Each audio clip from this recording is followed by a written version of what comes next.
Hello दोस्तों, नमस्कार। मेरा नाम है रोहित और आज मैं आपको बताने वाला हूँ कि रेलवे ग्रुप डी जो एग्ज़ाम चल रहा है भई, उसमें जो मेडिकल का प्रोसेस है वो कैसा रहा मेरा।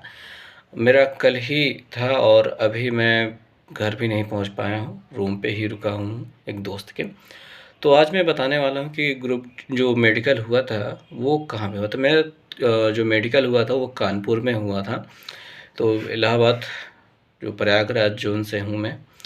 तो यहाँ पे कानपुर में रेलवे हॉस्पिटल है, लोको हॉस्पिटल में आपको आना होगा जो स्टेशन से 2 किलोमीटर दूर पड़ता है।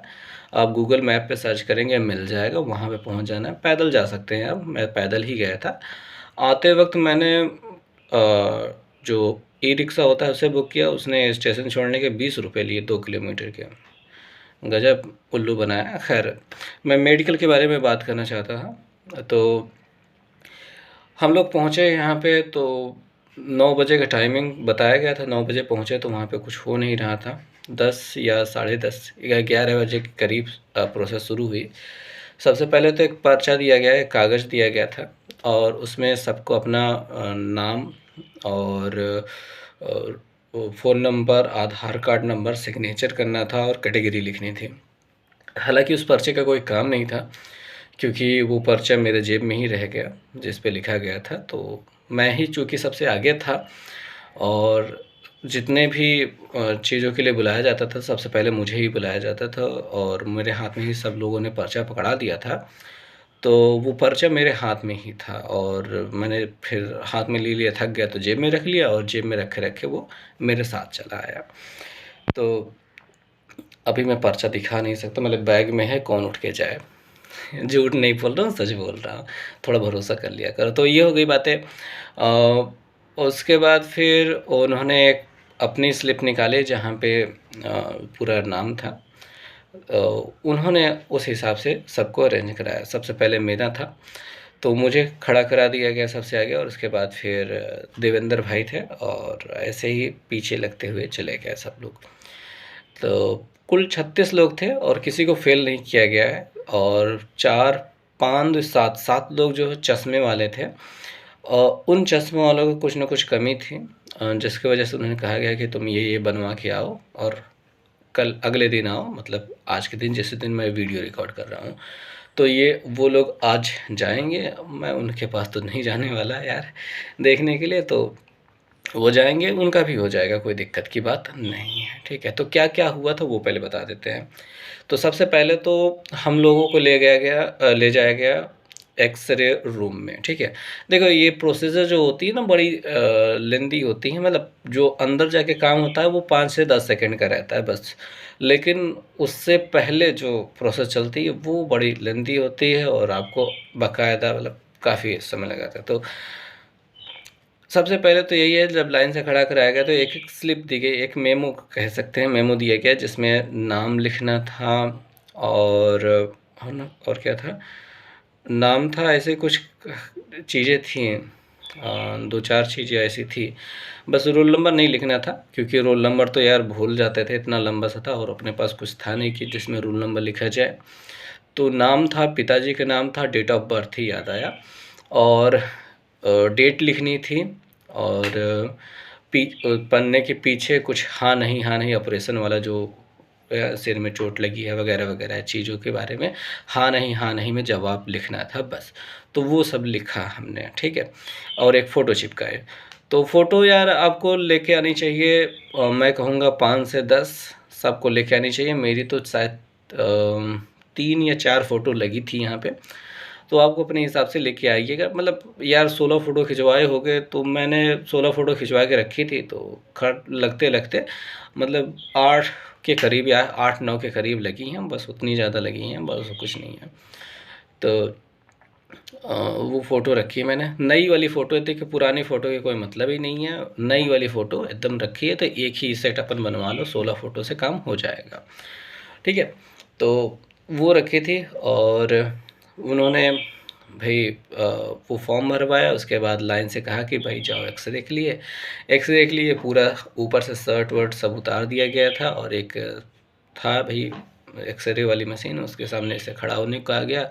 फिर कहा गया कि लंबी गहरी सांस लो। हमने सांस ली, उन्होंने क्लिक किया और उसके बाद कहा ठीक है हो गया, जाओ शर्ट पहने बाहर निकलो।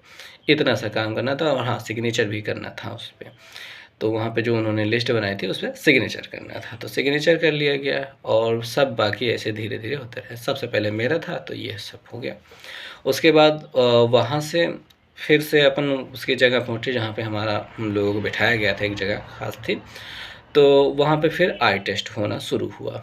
काफ़ी लंबा समय, मतलब बीच-बीच में एक एक घंटे का गैप हो जाता था, ठीक है? एक चीज़ हो जाने के बाद अगला चीज़ हो जाएगा 1 घंटे बाद ही लगभग। तो पहुँचे वहाँ पे आई टेस्ट के लिए। आई टेस्ट के लिए नियर विज़न हो गया और कलर ब्लाइंडनेस, ये दोनों चीज़ चेक की गई। वो भी अच्छा, जैसे छोटा-छोटा मुझे समझ में आता है। देखो भई, ये जो शैम्पू का होता है ना, इसमें जितना छोटा-छोटा लिखा है, अगर ये पढ़ना आता है आपको तो बहुत सिंपल है, मतलब कि ओके हो, नियर विज़न एकदम ओके है। कलर विज़न के लिए वही अपनी जो किताब होती है, अब वो जो जिसमें गिनतियाँ लिखी होती है कलर पॉइंटेड वाले में, उसमें वाला वही वाला था।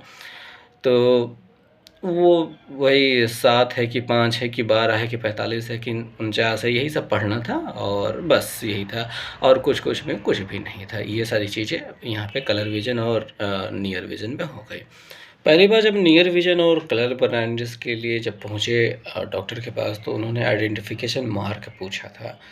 तो आइडेंटिफ़िकेशन मार्क में मैंने दिखाया था कि ये जो मेरा छोटा-सा तिल है और इस उँगली में मुझे, इस उँगली में यहाँ पे छोटा-सा कट का निशान है, बहुत छोटा-सा दिखाई दे रहा है।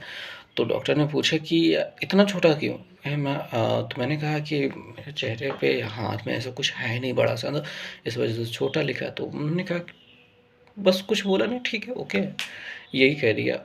ओके हो गया ये, तो मैं बाहर आ गया, ठीक है।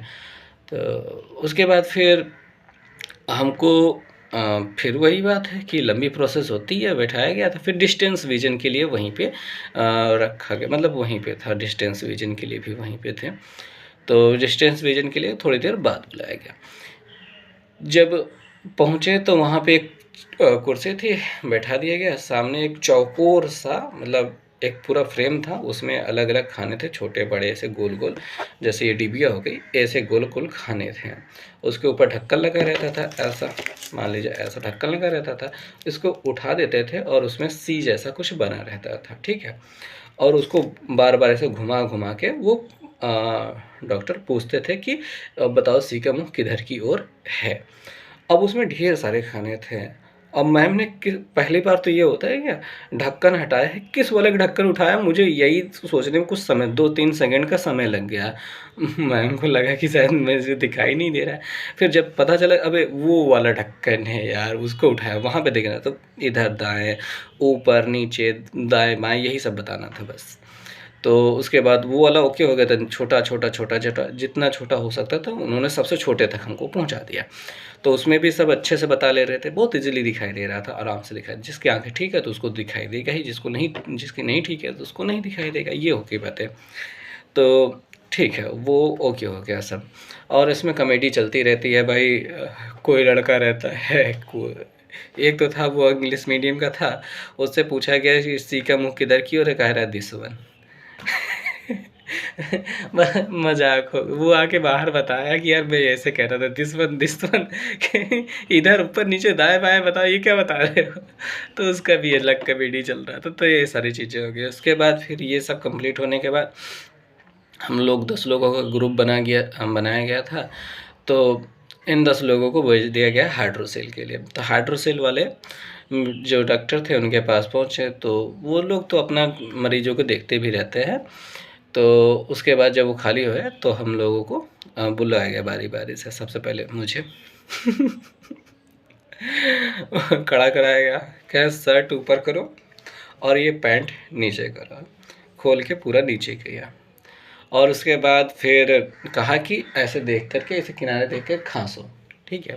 पूरा नहीं घूमना था, बस ऐसे देख के खाँसना था। तो खाँसे थोड़ा-सा 2 बार, उन्होंने कहा ठीक है, पहन लो, जाओ। अब बाहर निकले तो फिर वही बेइज्जती। का करके आ रहे हो बे? पैंटवा काहे खुला है? तो ये सारी चीज़ें। हँसी मज़ाक तो माहौल बना रहता है। तो ख़ैर 10 लोगों को हो गया, उसके बाद फिर दूसरे बगल में ही एक रूम है जिसमें आँखों में कुछ लेंस है या फिर ऑपरेशन हुआ है कि नहीं, ये सारी चीज़ों के लिए वो उन्होंने डॉक्टर के पास था, मतलब भेजा था। तो उन्होंने एक मशीन रखी थी, उन्होंने कहा कि बस इस पे ऐसे ठुड्डी टिका दो और वो लाइट डाल के, मतलब मशीन थी, बस ज़्यादा समय नहीं लगता था। मुश्किल से आपको 5 सेकंड तक देखते थे बस। ठीक है, प्रोसीजर मतलब वहाँ तक पहुँचना, फिर उसके बाद अगले के इंतज़ार करना, इसी में प्रोसेस था। बाकी 5 सेकंड हर जगह पे, 5 सेकंड से ज़्यादा, मतलब आँखों में जब चेक करने वाला काम हुआ तो उसमें मुझे लगता है कि 30 सेकंड का समय लगा होगा, नज़दीक या दूर वाला, और बाकी सब में तो 5 सेकंड का ही समय लगता था। तो ये हो गया, चश्मे वाला हो गया। और उसके बाद फिर उम, कुछ हुआ था कि नहीं, मतलब फिर आए, बैठे थे और हाँ, उन्होंने कहा था कि अभी बहुत कुछ बाकी है, पर कुछ हुआ नहीं। उसके बाद फिर बीपी वगैरह नहीं चेक हुआ, ईसीजी नहीं हुआ और सब ओके उसी में कर दिया गया। तो बस यही है कि बैठ के अपन लोग जब मस्ती कर रहे थे, हँसी मज़ाक ज़्यादा होने लगता है तो वो आके डाँट देते थे कि भाई कोई डॉक्टर नाराज़ हो जाएगा ना, तो फिर कल तुम लोग फिर कल आके भी बैठोगे, यही यही हाल होगा, तो थोड़ा सभ्यता में रहो। बस यही सारी चीज़ें हैं। पर लौटे कुछ सुनते भी थे। कभी-कभी कोई जो ज़्यादा बोलता रहता था, उसको जब डाँट देते थे, वो सन्न मार के बैठ जाता था भैया, फिर माहौल एकदम शांत हो जाता था। यही सारी चीज़ें चलती रहती थी। मज़ा आ रहा था। और सुबह 9 बजे मैं वहाँ पे पहुँचा था, शाम को साढ़े 6 बजे तक, अ, साढ़े 6 से थोड़ा पहले, 6 सवा 6 बजे तक या फिर 6:10 तक उन्होंने पूरा, भई उसमें देखो फ़ाइल तैयार करने में समय लगता है, भई बहुत समय लगता है। चश्मे वाले जितने बंदे थे, उन लोगों को तो बहुत बार बुलाया गया था, उनको अलग-अलग फ़ॉर्मेलिटी अदा करनी थी, उसमें बहुत स कुछ करना था भई, उनका चश्मे का नंबर वग़ैरह। लेकिन फिर भी जिसका ऑल ओके था ना, मतलब सभी डॉक्यूमेंट कंप्लीट थे चश्मे वाले के, उस एक बंदे के या 1 और 2 बंदे का ओके हो गया, बाकी उनको रोक लिया गया, भैया तुम्हारा ये बाकी है, तुमको ये सब करवा के कल आना है। ऐसा करके और कहा गया कि ये लोग रुकेंगे, मतलब कल फिर से आएँगे, जिन चश्मे वालों को रोका गया। बाकी कहा गया कि बाकी तुम लोग ओके हो, सब लोग ठीक हो, मस्त घर जाओ, हो गया। तो ऐसा करके हुआ, बड़ा बहुत बढ़िया रहा और कोई दिक्कत की बात नहीं हुई। आपको कहीं पे भी मिलता है, बस पहुँच जाइए और रिलैक्स रहिए, कोई दिक्कत नहीं, सब ओके हो जाएगा। तो ठीक है, तो मेडिकल वाला जो मेरा रहा सब कुछ अनुभव मैंने बता दिया, हँसी-मज़ाक सब कुछ बता दिया। तो कैसा लगा आपको, थोड़ा बताइएगा? बाय।